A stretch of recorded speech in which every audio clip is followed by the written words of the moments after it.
The Man in the Crawlspace. This happened to me about 5 years ago, and even now, I get chills just thinking about it. I was renting a small house in a quiet neighborhood at the time. It wasn't anything fancy, but it was cozy, affordable, and had a lot of character. The only thing I didn't love was the crawlspace under the house. The access door to it was in the laundry room, a square wooden hatch flush with the floor.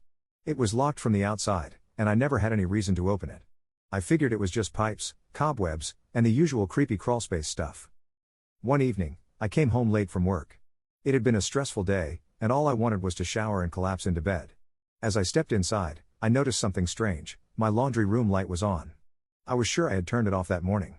But I chalked it up to being absent-minded in my rush and turned it off again. That night, I woke up around 2 a.m. to a faint noise. At first, I thought it was just the wind, but as I lay there, I realized it was coming from the laundry room, a soft, rhythmic thumping sound. My heart started to race. I debated whether to get up and check or just stay in bed and hope it stopped. Curiosity got the better of me, so I grabbed my phone for light and tiptoed to the laundry room. When I opened the door, everything was quiet. But then I saw it. The hatch to the crawlspace was slightly ajar. My stomach dropped. I distinctly remembered it being locked, and there was no way I could have accidentally opened it.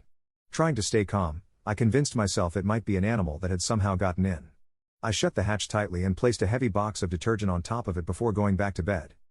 The next day, I called the landlord to ask if there were any pest issues I should know about. He seemed surprised and said no one had reported anything like that before. Still, he promised to send someone over to check it out. That night, I double-checked the hatch and even put a chair on top of it for good measure.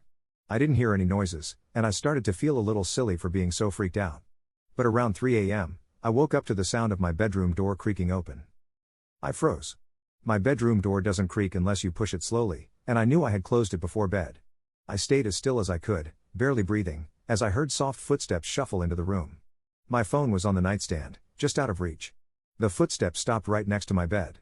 I could feel someone's presence, their quiet breathing in the dark. Summoning every ounce of courage I had, I grabbed my phone, turned on the flashlight, and swung it toward the intruder. There was a man, crouched on the floor, his face pale and gaunt, his eyes wide and unblinking. He looked just as startled as I was. I screamed and bolted out of the room, running outside to the neighbor's house. I banged on their door until they let me in, and they called the police. When the officers arrived, they found the man still in my house, hiding in the crawlspace. He had a small mattress, some food wrappers, and a collection of random items he must have taken from my house. The lock on the hatch had been tampered with, and from the looks of it, he had been living under my house for at least a few days, maybe longer. The scariest part? The police said they found a notebook with detailed notes about me. He had written down my daily routine, when I left for work, when I came home, even what I wore.